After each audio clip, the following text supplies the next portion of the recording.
Hi. ഇന്ന് ഞാൻ നിങ്ങളെ പരിചയപ്പെടുത്താൻ പോകുന്നത് ഞാൻ പുതിയതായിട്ട് തുടങ്ങിയിരിക്കുന്ന കുറച്ച് പച്ചക്കറി തൈ ഞാൻ നട്ടിട്ടുണ്ട്. അതിൻ്റെ കാര്യങ്ങളാണ്. ഇതാണ് ഞാനിപ്പോൾ തൈകൾ കൊണ്ടുവന്നിട്ട് നട്ടിരിക്കുന്നത്. ഇതിനകത്ത് വെണ്ടയ്ക്കയുണ്ട്, കുക്കുംബറുണ്ട്. ഓക്കെ, ഇത് തക്കാളിയാണ്. ഇപ്പോൾ കൊണ്ടുവച്ചതാണ്. അത് കിളിച്ചു വരുന്നതേ ഉള്ളൂ.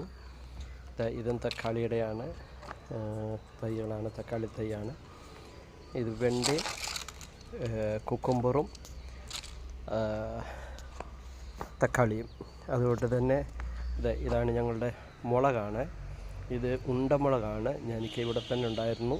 അതിൻ്റെ വിത്തെടുത്തിട്ട് ഞാൻ പാകി കിളിപ്പിച്ച ഉണ്ടമുളകിൻ്റെ തൈയാണിത്. അതുകൊണ്ട് തന്നെ ചീര, ഇതിപ്പോൾ ഞാൻ മേടിച്ച് വെച്ചതാണ് ചീര. അത് കിളിച്ചു വരുന്നതേ ഉള്ളൂ, കാരണം ചെറിയ ഇതായിരുന്നു. അതിപ്പോൾ കിളിച്ചു വരുന്നതേ ഉള്ളൂ, ഇത് കാണാം.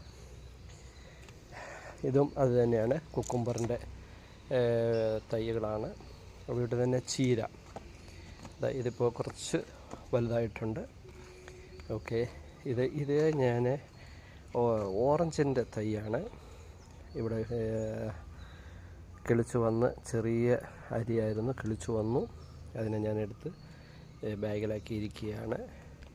ഇത് ഓറഞ്ചാണ്, ഇതും ഓറഞ്ചാണ്. അതുകൊണ്ട് തന്നെ ഇതാണ് മുന്തിരി. ഈ മുന്തിരി ആക്ച്വലി ഈ മുന്തിരി വർഷം ഒന്ന് കഴിഞ്ഞു. ഇത് ഞാൻ വേറെ താഴെയാണ് ഇത് നട്ടിരുന്നത്, പക്ഷേ അവിടുന്ന് അത് മൊത്തം പോയി. പിന്നെ അതിൻ്റെ ചെറിയൊരു തണ്ട് നിന്നു. അതിനെ ഞാനിപ്പോൾ ഇളക്കി ഈ ബാഗിലാക്കിയിരിക്കുകയാണ്. അതുകൊണ്ട് തന്നെ ഇതാണ് മുളകും അരി ഞാൻ പാകിയിരിക്കുകയാണ്. അത് കിളിച്ചിട്ടില്ല, ഇപ്പോൾ പാകിയിട്ട് ഒരു ദിവസം ആയതേ ഉള്ളൂ. ഈ ഉണ്ടമുളകും അതുകൊണ്ട് തന്നെ കാന്താരിയിലി. ഓക്കെ, ഇത് ഇവിടെ എൻ്റെ സ്വന്തം കൃഷിയായിരുന്നു.